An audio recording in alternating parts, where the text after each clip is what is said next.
everybody. Welcome to another episode of Purple Insider. Matthew Coller here, and this is the episode that you dreamed of. Drew Magary, Defector, and I have titled the episode, "What is Drew Magary ready to talk about?" And that's what we're going to do here, Drew. What are you Wow. ready to talk about? Are you ready Well, to talk about playoffs? Are you ready to talk about best team in the league? Are you ready to talk about Sam Darnold? Are you ready to talk about what they do in the future with Darnold and JJ McCarthy? What are you ready for, Drew? Actually, I wanted to come and talk about the Jacksonville Jaguars. I don't really know why okay, you asked yeah. me on like the Vikings. No, Doesn't seem like it's going good there. I want to talk. I'd love to talk about all of it in general. And I will say there was one thing that it didn't happen after the Texans game. It happened after the Niners game. I was listening to our mutual friend Judd Zulgad, and when he saw the 97-yarder happen, he said it gave him gave him the same feeling that he got in 1998, which is a lot to say. Like, that's a loaded thing to say, right? But given that I've been a fan as long as him and anyone, and most of the people who listen to this, I didn't think it was unjustified, and that was particularly true after the Texans game. Like, the most meaningful Vikings win that I've encountered in my lifetime was the Monday night win in Lambeau early in 1998. It was the Randy Moss party, right? That was, for me, sort of the defining win of my time as a Vikings fan, because it was the best Vikings team of my lifetime, but also that essentially announced it. It was like, okay, this team, because that team was not predicted to really do much of anything. Not unlike this year's team, right? Brad Johnson was the starter. Randall Cunningham was the backup, and was not even in the league prior to that year, right? So Johnson, gets hurt, and Randall takes over, and it's like, okay, well, this might work. And then they go to Lambeau, and it's like, oh, this really works. And that's a feeling that I have not really encountered. Like, even in 2017, like you said, it's got, Case Keenum was sort of like the asterisk there, right? Like, it's like, well, how far can we go with this little dude, chucking the ball up, and, and all that. And it has a bit of a different feeling now because of Sam Darnold's talent level. And I think that I now think, I think you're kind of to blame for this, but I think that your draft status now, is actually a measurable. Like, I think it's almost like a stat. Um, I've lived long enough to have guys who have stuck around in the league based purely on their draft reputation. Like Jalen Reagor, I think, just like got another job, and like, he sucks. Like, he can't play. Like, there's no point in playing Jalen Reagor now. So that's all reputational. However, in the case of somebody like Darnold, he was a first round pick for a very, very good reason, because of his arm, because of his size, because of his ability to throw on the move and stuff like that. And so it really has been convincing over the past 3 weeks to see him play the way O'Connell has essentially, ordered him to play. Like, I don't want to take credit away from Darnold for doing what he's done, but I think the fact that uh, KO has like said to him, and I wasn't in the room when this happened, but I think what he said was like, listen, we've got you covered in terms of coaching and in terms of the talent around you. So all you have to do is your job, and you'll be good. And like, just do your job, and the rest will take care of itself. And that's exactly what's happened. And I think what happens from there, like, I think confidence goes from there. So it's like, okay, this works when KO tells me to do this, and that. It works when I throw the ball to Justin, because it works for everybody when they throw the ball to Justin. And then, okay, well, I'm feeling pretty good. Why don't I try this? Why don't I try that? Why don't I try? Okay, all right. And you start to feel yourself a bit more, and confidence grows. That's true in everybody. And to see that happen has been really, really gratifying. And of course, I have the sort of the idiot back part of my mind that's like, well, what if we have to pay him now? And I'm like, shut up, brain. You're just being so stupid. Just enjoy it for what it is. But I've gone long enough to say that basically everything that you've been talking about this week is the same that I've been thinking about. They're really good. they're a really good football team. I can't guarantee that they're going to go to the Super Bowl or even win the Super Bowl because Josh Allen and Patrick Mahomes exist, right? But they're not a joke. Like I now expect them to win 10 games plus. And that's not stupid because of the way the offense is constructed and also because of the depth on the defense and because of what Flores is doing with that depth. So they're a brilliantly coached team. I think there's probably I think they are one of the best coached teams in the NFL and probably the best, if not for the Chiefs, right? I have to account for Andy and I have to account for Spags coordinating that defense and all that shit. But just in terms of coaching, I will say, I think that it's the best pure coaching I've seen of a Vikings team in my lifetime. And we've had good coaches, right? Like Zimmer was a good coach, particularly at the outset. And Denny was a great coach in terms of, the sort of CEO job of head coach, like employing the right people, minus Richard Solomon, and hiring good staff, letting those staffers do what they do best, and all of that. Kevin O'Connell is a different sort of coach because he's much more hands-on, particularly with the offense, particularly with the quarterbacks, and all of that. And he's so good at that it is really having a demonstrable on-field effect, and that's been a joy to behold. It's cool to watch this team play. And once they went up, I don't know what, like 2 scores on the Texans, I was like, this game's over. We got this. Like, it wasn't like, the 6 Kirk years where I take a lead and it's like, well, as long as Kirk doesn't fuck up, I guess we'll be all right. And then he'd go up, right? Like he'd go 3 and out. And, it's different. And it feels so, obviously it feels so refreshing because of the post-Kirk afterglow. But, if you've watched enough football, you can recognize, game recognizes game, and you can tell that this is a really, really good football team. And that's pretty damn cool because it takes you out of I think it takes you out of your fatalist tendencies as a fan. When you know what you're looking at, when you're looking at a really, really, really good team, you don't have to sit there and hope that things will, hope that you'll be able to hold on to a lead or hope that, I hope that, the other teams lose. And so that we get a top seed and all, you're constantly thinking of all these ways to backdoor your way into glory. And when you have a team that is legit good and can legit, destroy other offenses on a whim, then you're talking about a different mindset as a fan. Those fans in the stadium, they believed, and that is not always the truth, or that's not always the case. I know because I was at the Giants game when they lost that one, and that crowd was on edge for a good amount of it. It's something that I've thought about a lot and I've talked about a lot on the show is just how the US Bank Stadium crowds, every time they would be in one of those close games, there would be this we're going to blow it type of sense, which started to change a little bit in 2022, but the second half of the season they didn't play so well and it sort of petered out there. And as you mentioned, that playoff game was not as loud as I expected it because every time they needed the crowd to be there, there still was this hovering over, like our defense isn't good enough. They actually going to do it.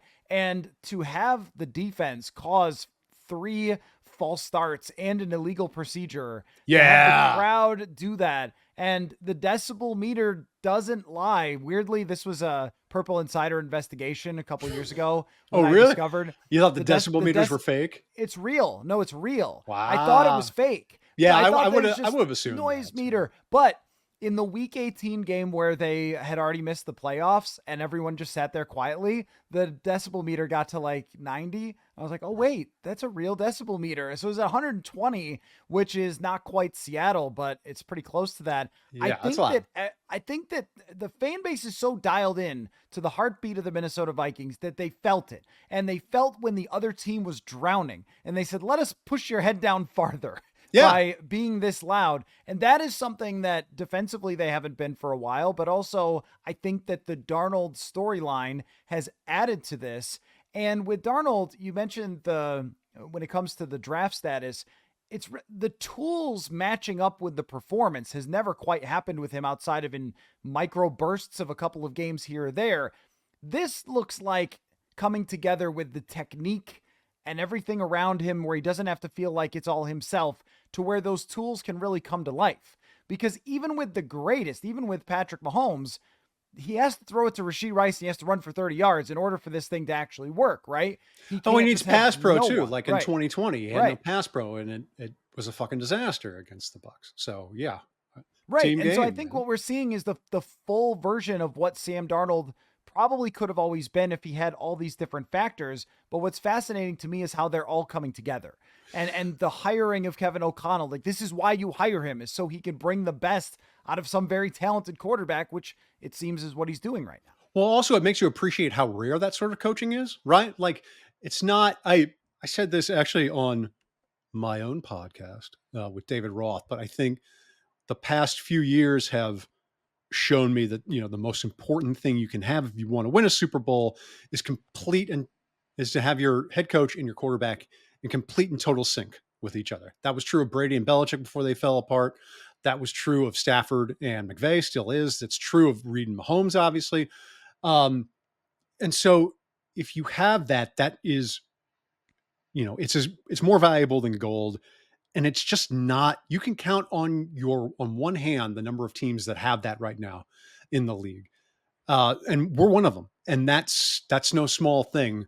So now I just have to hope that I don't get another surprise meniscus injury, like we were teased earlier this week. I did not enjoy that little part of it, but MRI, not good. What is your feeling about where Sam Darnold fits in the QB dialogue that in the seems to be, tears. yeah, the not so much that, but we've just turned ourselves into some sick, twisted, I have to be right about every quarterback. I have to rank the quarterbacks every single day and every single game, or we all just melt, right? We can't we enjoy Power right, you just rankings. have to we Right. that's I feel that there is almost some people who enjoy debating quarterbacks more than watching football that exist out there, and I don't want to be that world.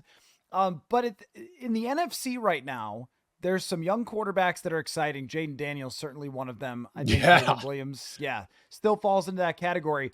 But we're also living in a space that does not have Aaron Rodgers, Drew Brees, Tom Brady just dominating football anymore. And I feel like it swung the doors open for certain things that mattered less to matter a lot more.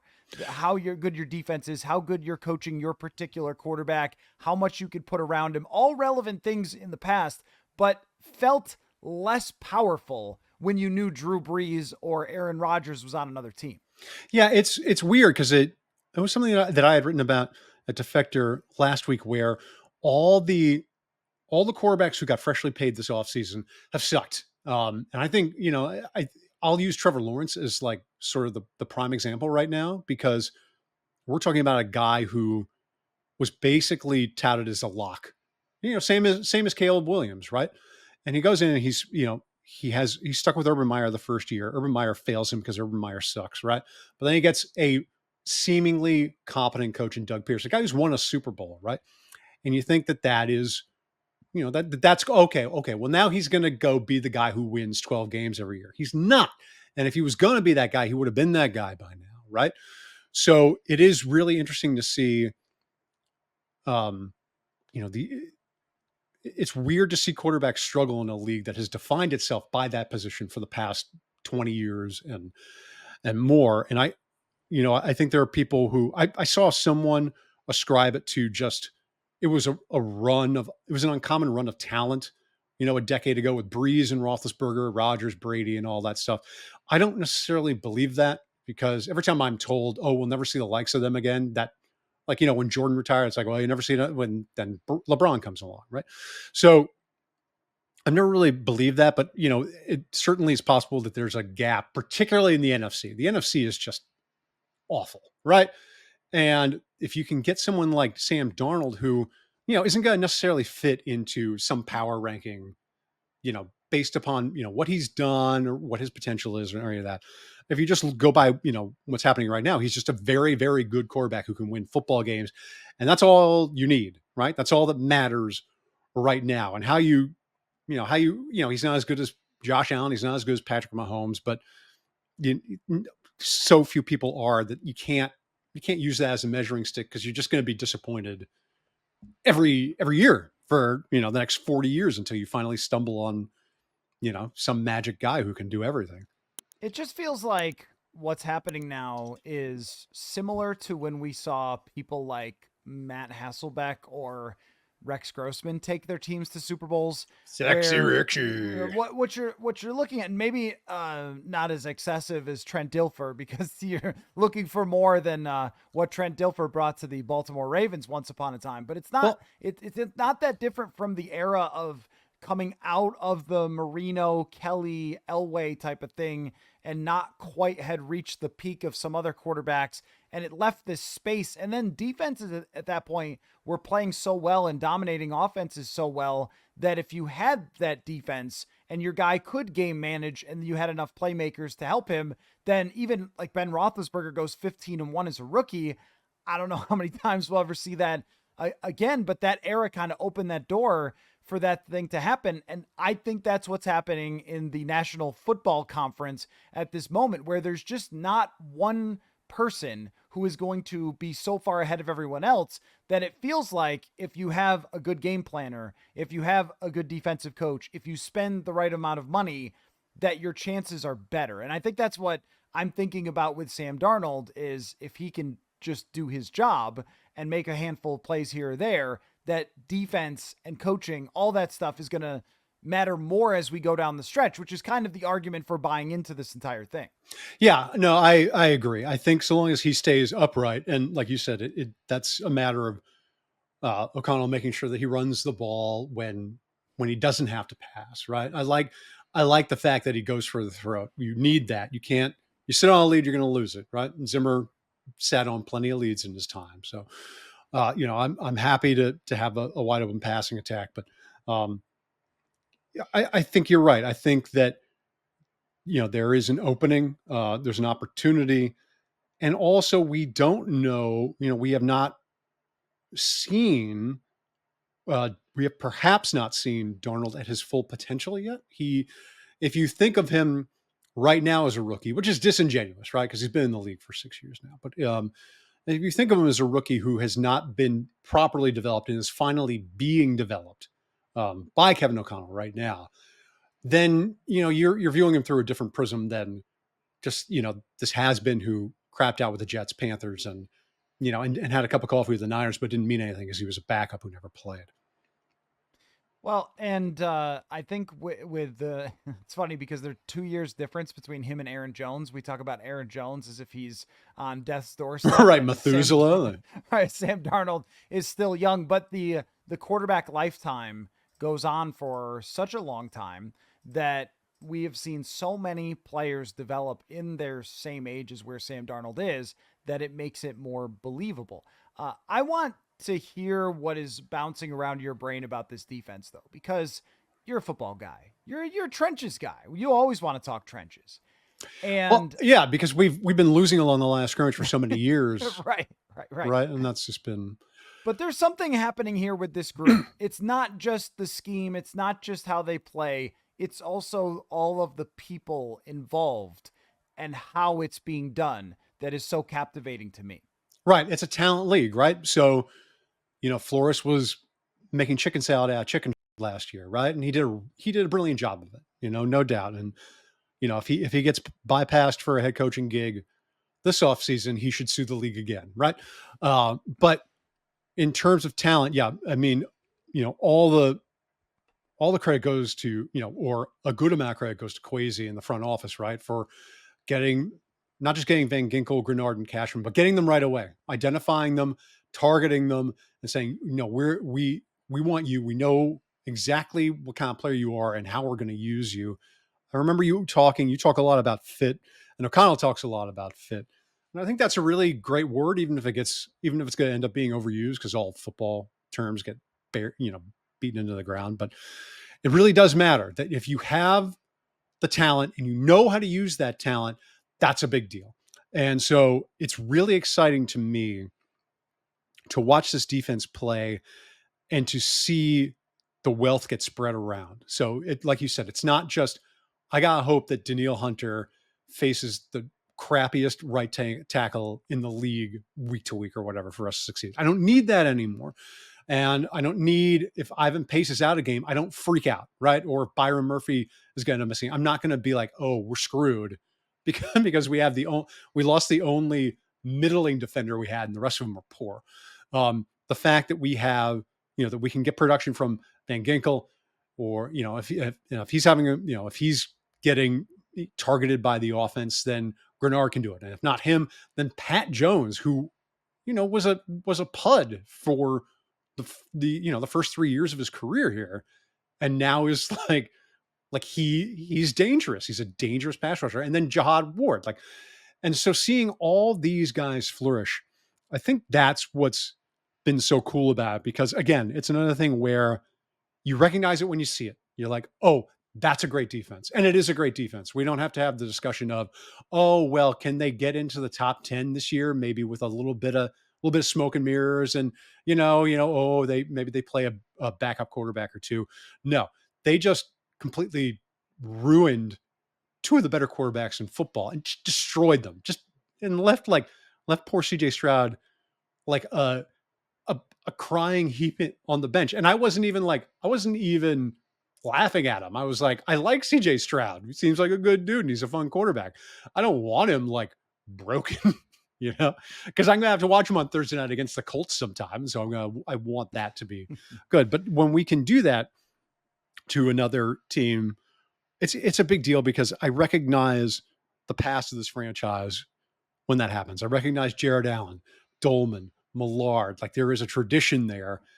And it goes back to the Purple People Eaters, but that predates my life. So, to know that is there and have that sort of confidence in a defensive front, it's a big deal as a fan. When you say that, when you see it, I mean, even from week 1 against the Giants, the violence that they played with, the confidence and aggressiveness that they played with, it wasn't just Daniel Jones. It was the way that they were tackling, the way they were rallying to the ball, the way that they were celebrating. There's so many things. It's almost like when a basketball team likes each other and has good chemistry and everyone understands their role and the ball just moves. Right. And when a team is not working, one person's dribbling around with it going, is anybody going to do something? And then they dump it to the post and then they turn it over. And I felt like in recent years, you had Harrison Smith doing his thing or Patrick Peterson doing his thing. And everybody else was kind of looking around going, is it my play? Am I supposed to be there? Am I supposed to be doing this? And it seems like every guy puts the onus on themselves to go make the tackle, go make the play, do the unselfish pass rush, which is really required for this, that sometimes Jerry Tillery has to take his huge body and smash it into two people because that's going to help somebody else. This is something that it does not come around all the time when you get players who are taking on this mentality. And I think that's what is clicking so much with everyone. I want to ask you about the Packers. There's a thing here that I think I would compare to suburban neighbors, where they're always looking over and saying, man, why do they got that nice pool? How do they have that great car over there in Green Bay? It's always so nice. And we're trying to work extra hours and get that, but we're not quite there. And there's a little bit of jealousy. And I don't think it is pure rage hatred as much as it is. Speak for yourself. Wanna be you. This is just my observation. Want to be you, and I think Vikings fans really enjoy the games where they play the Green Bay Packers, because there's always that chance you sort of knock them down a peg. How do you approach this Vikings Packers thing? Yeah, I hate the Packers. I want to destroy them.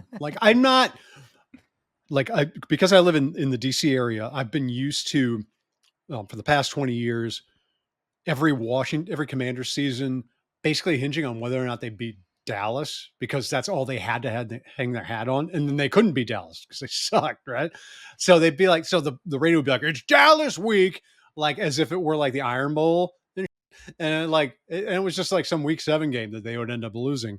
And it's not a thing where I'm like, okay, well, if they go 15-2, but both the losses to the Packers, that's a bad, I'm not going to be that. I just don't like the Packers and I would prefer to beat them. Right.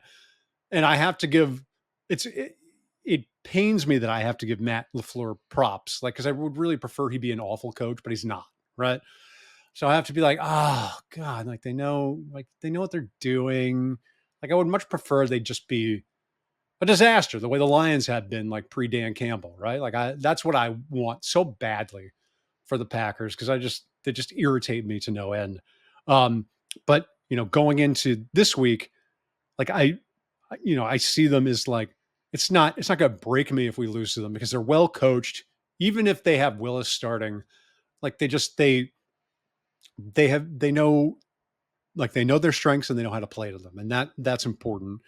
So but I would also like us to have a 98 redo and hang 40 points on them.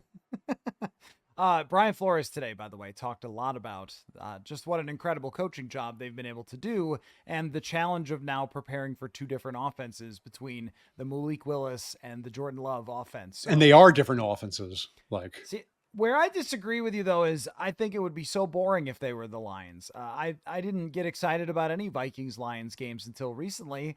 I think when they've been so good and they have good players and they have good coaches, it ups the ante to every one of these games. And this may be because I don't live and die with the results so much as I'm just interested in Right, you're a journalist, not a yes, fan. right. But I even think from the fans' perspective, when you're making that miserable trek, dodging deer through cornfields, trying to get to Lambeau Field, and you're thinking if it was some, I don't know, Craig Nall starting for them, you'd be like, whatever. Yeah, it's a pull. But the fact that it's Jordan Love, he's their next new great quarterback, I think it just adds a lot of juice to this game and to every time that they play the Packers. And I love this matchup because you have this great offensive coach, the great defense the Vikings are playing, and kind of the first Darnold big stage. After 2 weeks, everyone was like, oh, okay, whatever. This week, every person I know has done an all 22 breakdown of Sam Darnold. Like, they are suddenly in the spotlight for the first time. Yeah, so they're the main character of the NFL right now. Yes. So while you won't be devastated, I feel like there is an extra layer to this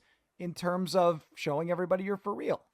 Well, there's a few things. One is that I would prefer that the Packers have Craig Nall as their starter, right? For like present day Craig Nall as their starter. It's not a thing where it's like, you're going to miss us when we're gone. Like, no, I won't. Like if the Packers cease to exist, like if they were contracted next week, I'd throw a party. I'd be so happy. Like, I don't want to ever see the Packers again in my life. When we do see them, like if it's a good game, like the tie, like when Kirk forced the tie, like that was a magnificent football game, right?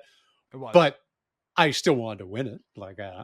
If they had won that game by 50 points, I would have been happier for sure because, I just went through literally 5 years of no blowouts. And now we're running other teams out of the stadium and it feels amazing because we don't do that. And it's like it's just a lovely feeling to have, as long as everyone stays healthy, and I have to, I'll probably have to go to church for the first time in 5 years to ensure that. Let me circle back to the main subject of this show. Are you ready to talk about the Darnold JJ McCarthy situation, or are you not there yet?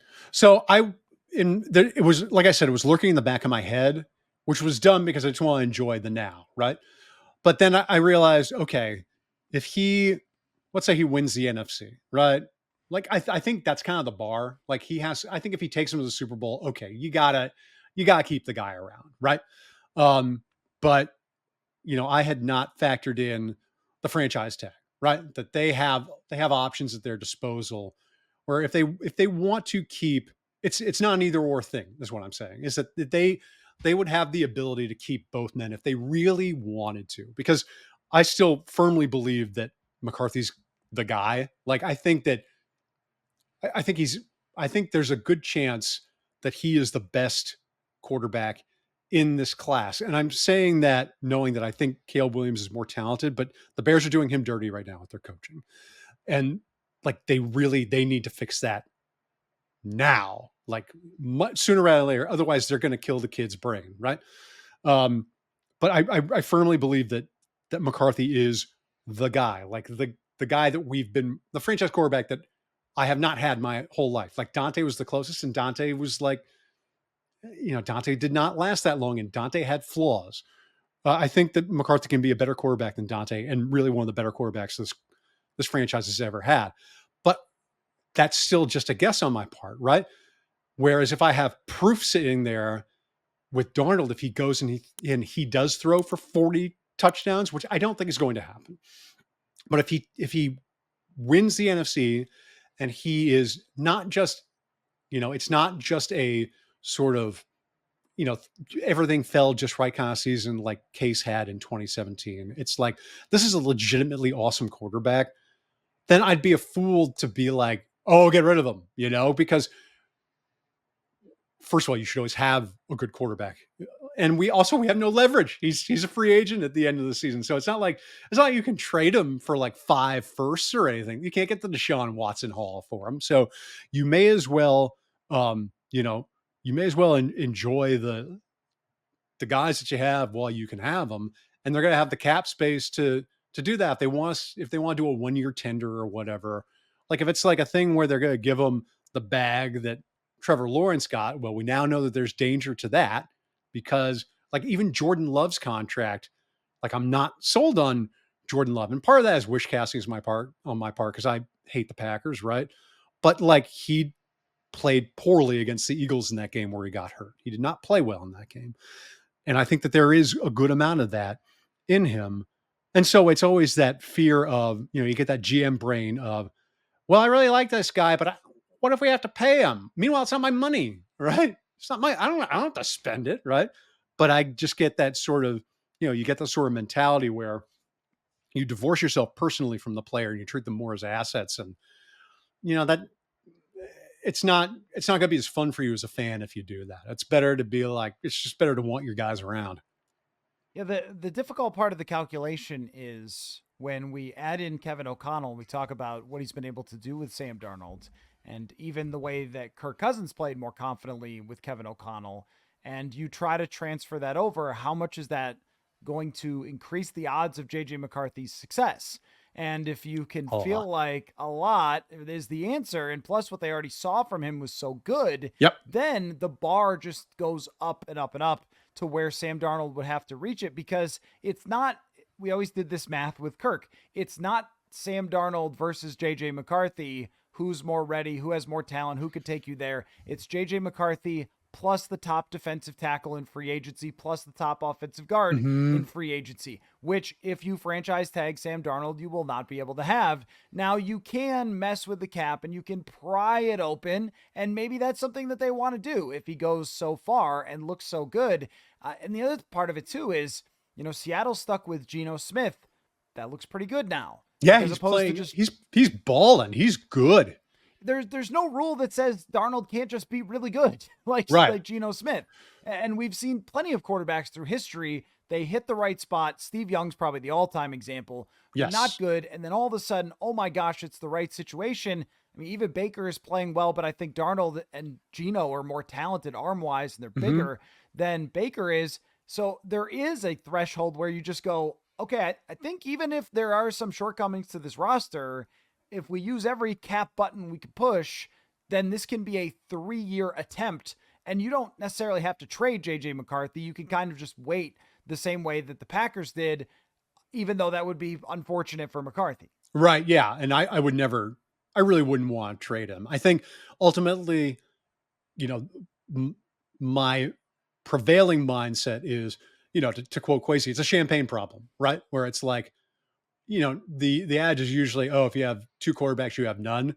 Actually, what if we do have 2 really good quarterbacks? Well, that's pretty cool. Like you can't pick wrong, because Sam Darnold is still 26. Like he's barely started his career. Like he could play another 10 years. So the idea that we would have, not just a promising rookie in JJ, but like this other sort of late bloomer who ends up being a great career quarterback, that is, that's pretty cool. That's pretty cool to contemplate. That is, I'm going to discipline myself so I don't view that as like an actual bad thing, because look at Daniel Jones, or look at the Browns right now. Look at what they had to hitch their wagon, or they didn't have to, but look what they chose to hitch their wagon to, right?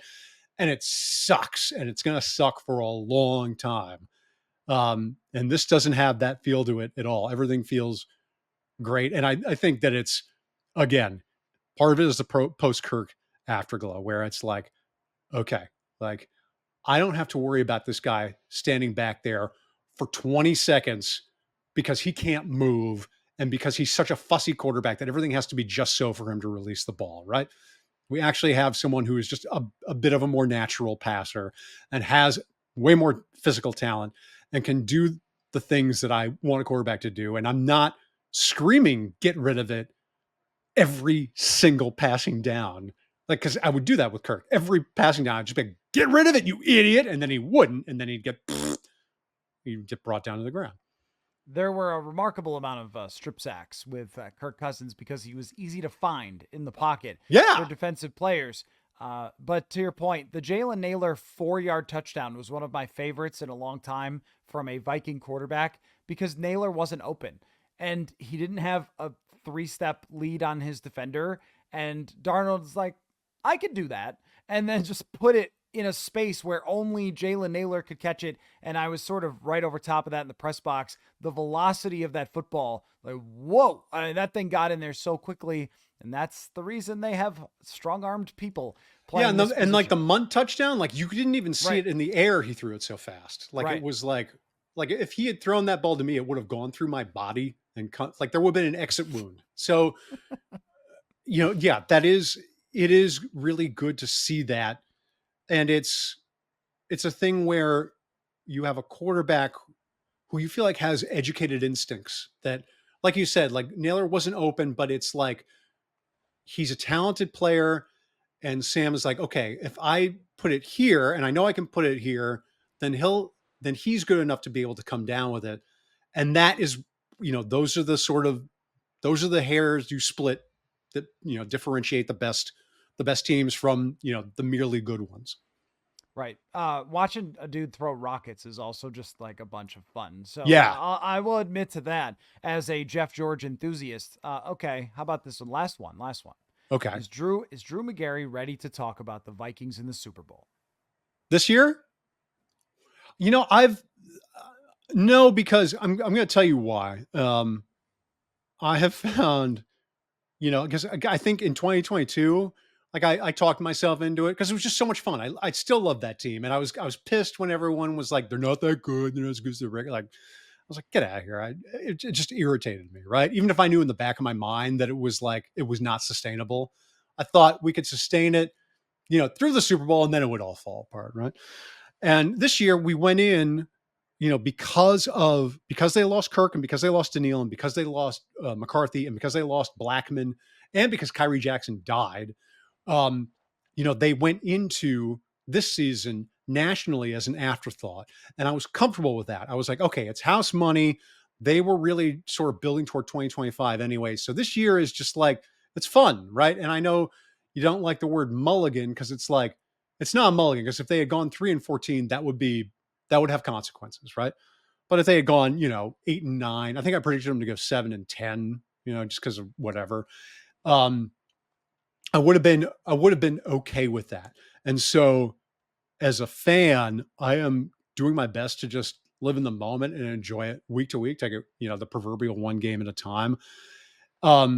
Because I think if it's counterintuitive, but the better the team looks, the more I want to live in the now because, I don't, I, it, it's, I'm more excited about the prospect of them playing the Packers this weekend because I'm excited to see them play than, spending all of my time sort of jumping through a lot of imaginary gates to get them to the Super Bowl in February. I don't, it's a lot of effort that I don't need to put in because, it's not a lottery ticket this time. It's not something where I'm hoping for Powerball.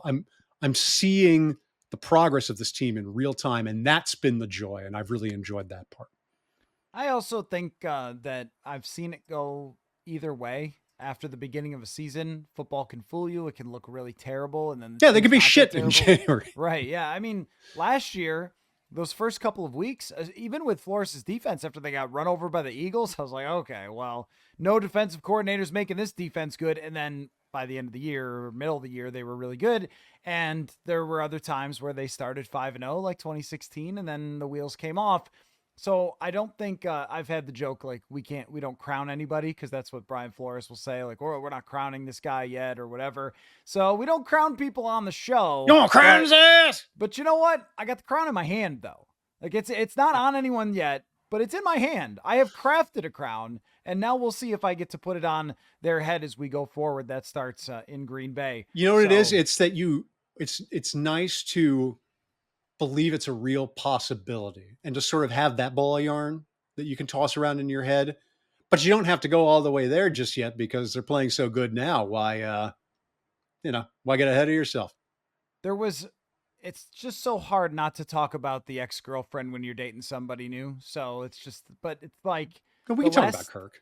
The last few, it just felt so inevitable. This was my frustration with the show. And when I would talk to you about it, the ending felt determined already. Yes. I knew the end of the show. I had seen this one before. It's okay. I don't mind watching a rerun of a show I've seen before, but if I know the ending, it's not the same as when I don't know the ending. Right. I don't know the ending. Yeah. And no matter what way it goes, that's more interesting to me. That's what it is. It's compelling right now. Like it's really interesting and it's going to stay interesting, again, so long as everyone stays healthy. And look, they do all they can to mitigate injuries and they do a good job of it, but sometimes you get bitten in the ass and there's nothing you can do about it. But it is cool to know that on defense, they are deep enough, even if, I think Gilmore is sort of an X factor there, but guys everybody's playing well. And that's no small thing. It doesn't feel like there's just one beam holding up the house, right? Like it feels like there's a lot of support underneath that holding it up. Is there anything else you would like to say about the National Football League 2024 season so far before I wrap this up? Are you thinking about something? It's interesting to you. I really mean it. I really would like the Bears to help Caleb. I know that sounds absurd because if Caleb turns into a world beater, then we're screwed, right? But I am a big fan of good quarterbacking, and I want more good quarterbacks than bad. So I can't afford to have this draft class ruined by stupid people, right? I want, I want that next generation here because that makes the games fun. It makes them compelling. And I don't hate the Bears the way that I hate the Packers. So, I really want these teams to take care of what they have. And I'm glad my team is doing their best in that regard right now.